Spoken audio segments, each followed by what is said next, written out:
एक महत्त्वाची गोष्ट अहमद धस साहेबांनी जे भाषण केलं किंवा नमिताताईंनी जे भाषण केलं, भाजपचे स्वतःचे कार्यकर्ते जे तिथे त्यांच्यामध्ये रोष आहे, त्या भाजपच्या कार्यकर्त्यांना या सरकारमध्ये काही स्थान नाहीये का?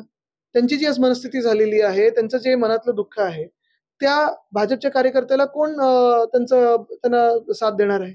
मग जे मी आधी पण बोलत होतो ना, की संघाचे कार्यकर्ते असतील किंवा भाजपचे कार्यकर्ते असतील, जे भाजपसाठी दिवस-रात्र मेहनत करतात, काम करतात, ह्या लोकांकडे सरकारांत असं दुर्लक्षित व्हायला लागले. त्यांचे मर्डर झाले तरी कोणी अटक करत नाही किंवा राजीनामा घेत नाही.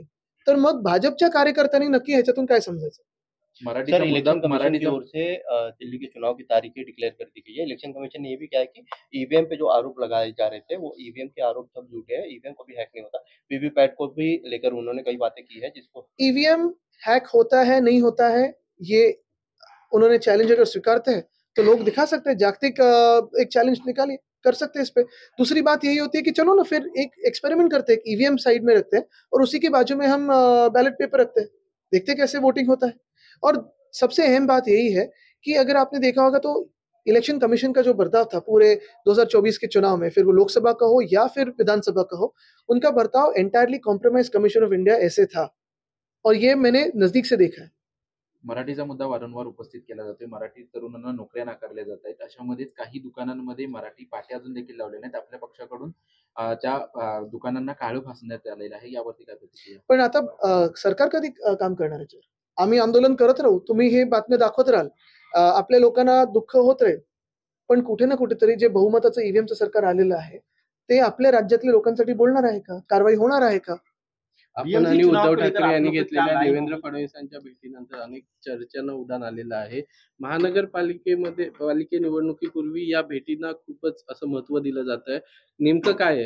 हे बघा, एक आहे ह्याच्यात की ते आत्ता तरी राज्याचे मुख्यमंत्री आहेत आणि राज्याचे मुख्यमंत्री असताना अनेक अशी विषय असतात किंवा कामं असतात, जे तुम्ही चर्चा करून सोडवू शकता. राज्याचेच असतात ते. त्याच्यासाठी गेल्या 2.5 वर्षात आपण मुख्यमंत्र्यांना भेटलो आणि ज्यांना हे वाटतंय की भेटू नये, त्यांना अजून राजकारण गढूळ करायचंय का? आम्ही हाऊसमध्ये दोन्ही बाजूने हेच बोललेलो आहे, की जर राज्यासाठी चांगलं काही होत असेल, तर ओपनली आम्ही जे काही राज्यासाठी चांगलं असेल त्याला सपोर्ट करत राहू. ज्याला विरोध करायचा त्याला विरोध करू. गेल्या 2.5 वर्षात भेट नाही झाली होती. गेल्या 2.5 वर्षात राज्यात मुख्यमंत्री नव्हते ना, घटनाबाह्य व्यक्ति बसली होती. आज मुंबई के विजन पर आपने चर्चा की, बीएमसी चुनाव को लेकर आपकी क्या रणनीति? नहीं, ये विजन नहीं था, ये जो करके दिखाया वो था, विजन अभी आने वाला है। Sir, one nation one election के बारे में आप क्या बोलना चाहेंगे?